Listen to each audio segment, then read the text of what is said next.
अस्सलाम वालेकुम, मेरा नाम समरा शाहिद है और मैं एक क्लिनिकल साइकोलॉजिस्ट हूँ। आज हम जिस टॉपिक पे बात करेंगे वो है सुसाइड यानी खुदकुशी। हमारी जो यहाँ सोसाइटी यहाँ पे suicide rates day by day बढ़ता जा रहा है।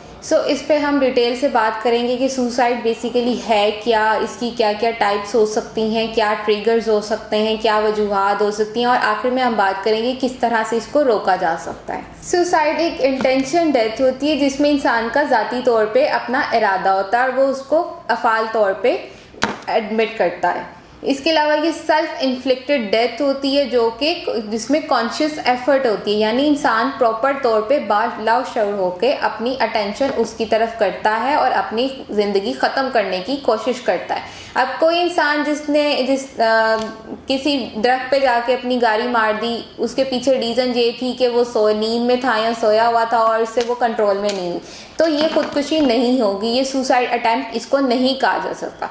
सुसाइड अटैम्प्ट के लिए इंसान का प्रॉपर तौर पे अपना ध्यान और अटेंशन, फुल एफर्ट उस अपने एक्ट की तरफ होना ज़रूरी है।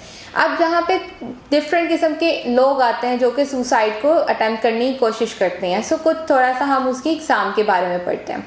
सबसे पहले डेथ सीकर्स होते हैं। डेथ सीकर्स वो लोग होते हैं जिनका क्लियर इंटेंट होता है, मुकम्मल तौर पे इरादा होता है अपनी लाइफ ख़त्म करने का और उन्होंने सोचा होता है कि अब जो हम अटेम्प्ट कर रहे हैं इससे अपनी लाइफ ख़त्म करनी है। फिर आते हैं डेथ इनिशिएटर्स। इनका बिलीव होता है कि जो डेथ है वो ऑलरेडी आ चुकी है, मेरा मरने का या मौत का वक्त करीब आ चुका हुआ है, मैं सिर्फ इसको जल्द ख़त्म कर रहा हूँ और इनिशिएट कर रहा हूँ, मैं सिर्फ इस प्रोसीजर में हेल्प कर रहा हूँ। अगर मैं हेल्प ना भी करूँ तो मेरा मौत का वक्त करीब आ चुका हुआ है।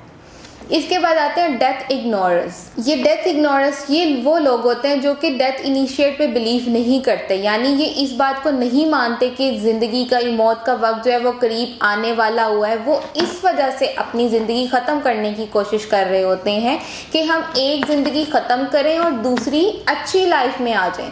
यानी एक लाइफ हमारी ख़त्म होती है तो इसके बाद हमारी दूसरी लाइफ शुरू हो जाएगी जिसमें हम हैप्पी रहेंगे, हमारे हर किस्म के मामला जो हैं वो सॉल्व हो जाएंगे और ठीक हो जाएंगे। ये उनका बिलीव होता है।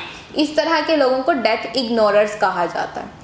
आखिर में लोग आते हैं जो कि डेथ डेयरर होते हैं। ये वो लोग होते हैं जिनके मिक्स ख्यालात होते हैं कि मैंने वाकई में अपनी ज़िंदगी ख़त्म करनी है या नहीं करनी है, ज़िंदगी ख़त्म होगी या नहीं, लेकिन वो डेयरर होते हैं। जैसे उनमें जुर्रत ज़्यादा होती है, हौसला ज़्यादा होता है कि हम अपनी ज़िंदगी को ख़त्म करते हैं। इसकी एक सिंपल एग्जांपल ली जा सकती है, जैसे एक राइफल में गोलियां डाल देते हैं 2-3 और उसको घुमाते हैं ट्रिगर को कि ये अगर लक हुई तो हम बच जाएंगे, अगर ना हुई तो हमारी मौत भी हो सकती है। इस किस्म के लोग डेथ डेयरर कहलाते हैं।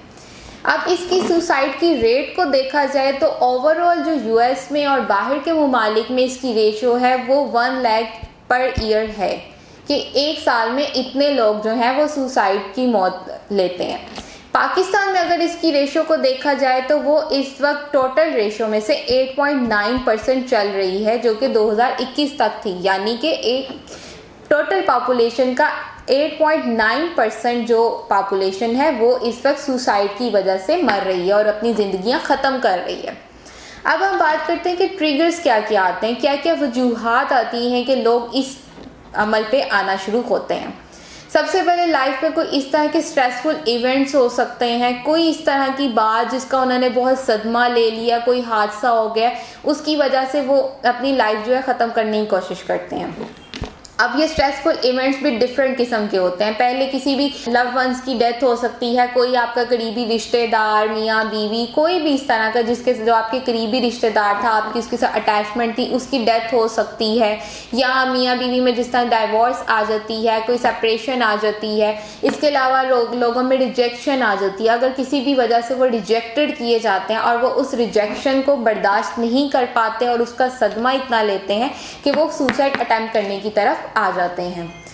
इसके अलावा कोई लॉस ऑफ जॉब हो सकता है। ये एक बहुत हमारे आजकल सोसाइटी में कॉमन फैक्टर है सुसाइड का, क्योंकि सुसाइड रेट इस वजह से बढ़ रही है कि किसी किस्म का जॉब में लॉस हो जाता है, इकोनॉमिकली कोई क्राइसिस आ जाते हैं। इसके बाद जो तीसरी बड़ी मेन वजह है सुसाइड अटैम्प्ट करने की, वो है अल्कोहल का यूज़ या किसी भी किस्म के ड्रग्स का यूज़। मंशियात सुसाइड की तरफ ले जाने की एक बहुत बड़ी वजूहात हैं। इसके पीछे तकरीबन 70% जो सुसाइड अटैम्प्ट्स होती हैं उसके पीछे रीज़न यही होती है कि जस्ट बिफोर सुसाइड अटैम्प्ट उन्होंने ड्रिंकिंग की होती है या किसी किस्म का नशा किया होता है। रिसर्च के अकॉर्डिंग ये बात साबित हो चुकी है कि जितने सुसाइड रेट्स ओवरऑल बढ़ रहे हैं, इसमें सबसे ज़्यादा प्रेवलेंस या 70% तक जो प्रेवलेंस है वो सुसाइड की है, कि सुसाइड की वजह जो है वो अल्कोहल की है स्पेशली। इसके अलावा जो फोर्थ मेन रीज़न आ जाती है वो है मेंटल डिसऑर्डर्स, कि किसी किस्म के भी मेंटल डिसऑर्डर भी पाए जा सकते हैं। कोई साइकोलॉजिकल इशू हो सकता है जिसकी वजह से इंसान सुसाइड की तरफ जाता है। सबसे पहले कोई सीवियर डिप्रेशन हो सकता है जिसके बारे में हम आप काफ़ी भी बात कर चुके हैं। इसके अलावा अगर कोई इंसान क्रॉनिक अल्कोहलिज्म का शिकार है, यानी कि बहुत लंबे अरसे से वो ड्रिंकिंग हैबिट का शिकार है,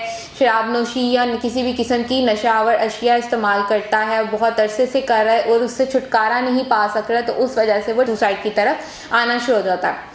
इसके अलावा एक मेन जो मेंटल डिसऑर्डर है और कॉजेज समटाइम सुसाइड की तरफ जाती हैं वो है स्किज़ोफ्रेनिया, यानी इस सिचुएशन में इंसान को अगर लग रहा है कि कोई मुझे आके ऑर्डर दे रहा है या मुझे कोई आवाज़ें आ रही हैं या किसी ने मुझे कहा है कि आप तुम अपनी लाइफ ख़त्म कर लो, तो वो इस चीज़ की तरफ भी आना शुरू हो सकते हैं। इसके अलावा पोस्ट ट्रॉमेटिक स्ट्रेस डिसऑर्डर होता है, कोई लाइफ में इस तरह का ट्रॉमेटिक इवेंट होता है जो कि बर्दाश्त नहीं हो पाता और सुसाइड की तरफ जाते हैं।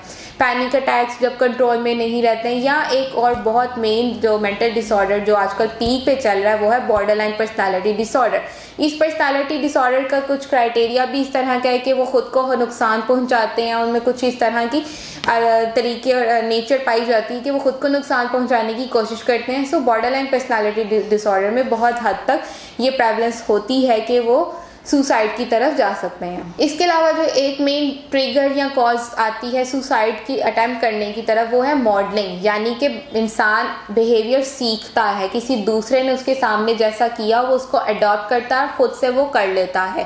फॉर एग्जांपल जिस तरह आजकल के नौजवानों का बहुत रुझान होता है नॉवल रीडिंग की तरफ या किसी किस्म की मूवीज़ ड्रामा सीजन्स की तरफ उनका रुझान होता है और वो उसको बहुत ज़्यादा अपनी लाइफ में भी अडॉप्ट करते हैं। सो अगर वो वहाँ पे कुछ इस तरह का इवेंट देखते हैं और उसको फिर वो सुसाइड से रिलेटेड खुद भी अडॉप्ट करने की कोशिश करते हैं। सो कि अगर किसी उनके फेवरेट एक्टर ने या करेक्टर ने सुसाइड कर ली और वो सुकून में आ गया, फिर वो अपनी लाइफ में भी रिलीफ लाने के लिए सेम एक्ट को अडॉप्ट कर लेते हैं।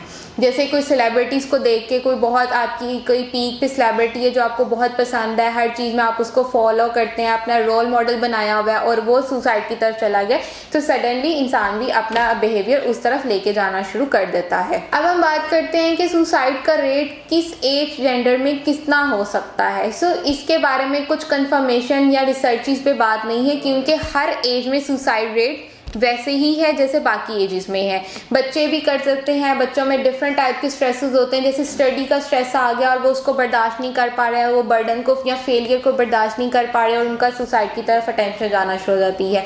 इसी तरह से एडोलेसेंस में कुछ रिलेशनशिप इश्यूज आ सकते हैं, एल्डर्स लोगों में डोमेस्टिक या फाइनेंशियल रिलेटेड इश्यूज आ सकते हैं, तो ये सब चीज़ें उनको सुसाइड की तरफ लेके जाते हैं। आखिर में हम बात करते हैं सुसाइड प्रिवेंशन, कि इस अमल को, खुदकुशी के इस इकदाम को किस तरह से रोका जा सकता है।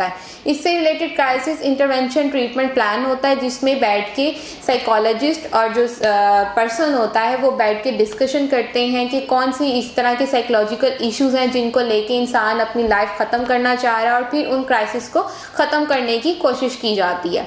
उसके साथ क्लाइंट के साथ इस पॉजिटिव रिलेशनशिप बनाया जाता है। आपके इर्द गिर्द कोई भी इस तरह का इंसान है जो आपको लग रहा है कि वो सुसाइड की तरफ जा रहा है या उसके ख्यालात इस तरह के हो रहे हैं, उसके साथ पॉजिटिव रिलेशनशिप बिल्डअप करें, करें, उसका टाइम दें, उसको बैठ के सुने कि वो क्या चाहता है, उसकी क्या क्या इश्यूज़ हैं, उसको अंडरस्टैंड करें और फिर उसको भी समझाएं कि उसके जो जो इश्यूज़ हैं वो क्या क्या उसमें वो चेंजेस ला सकता है, उसमें क्या क्या पॉसिबल आउटकम्स हो सकते हैं। इसके अलावा वहाँ जब क्लाइंट के पास आते हैं कोई भी इंसान जिसने सुसाइड अटैम्प्ट की होती है या थॉट्स आ रहे होते हैं, तो उसके सुसाइड पोटेंशियल्स को असेस किया जाता है, यानी कि वो किस हद तक सुसाइड के लिए जा सकता है, क्या क्या कोशिशें कर सकता है, किस तरह की चीज़ों से सुसाइड अटैम्प्ट कर सकता है और क्या क्या उसके पास अवेलेबल रिसोर्सेज हैं ताकि उनको चेंज किया जा सके या उससे ख़त्म किया जा सके। इसके अलावा डिटेल्ड लॉन्ग टर्म सेशंस होते हैं जिसमें प्रॉपरली उनके ऊपर थेरेपी होती है, हर चीज़ के बारे में डिस्कशन होती है, रिलैक्सेशन एक्सरसाइजेज होती हैं,